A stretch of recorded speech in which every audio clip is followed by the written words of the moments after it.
आज जानमा गोटे नहीं जानला कथा अगस्ती गछर फूल आउ फल आउ तार पतर क्या क्या कामे आसी। जुहार मुई आपण के स्वागत करुछे मोर YouTube channel Harihar education and entertainment studio रे। अगस्ती गछ आमे आगरू भी ना सुनीतिमा।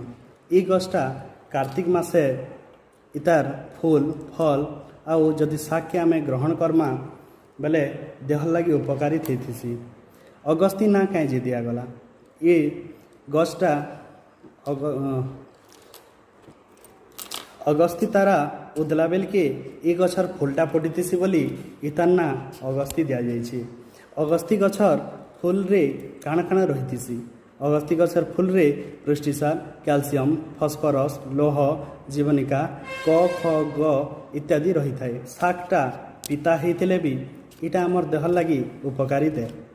अगस्ती शाक के जदि आमे खाएमा बेले आमर कोष्ठकाठिन्य दूर होती। आउ जदि अगस्ती गछर पतर रस आ महू की 5:1 अनुसार जदि मुड़े लगामा बेले मुड़र व्यथा भी कमी थी। आपण मैंने कमेंट करके बताऊँ अगस्ती फूल विषय आउ काण काण जानी छन आगरू जानी। धन्यवाद।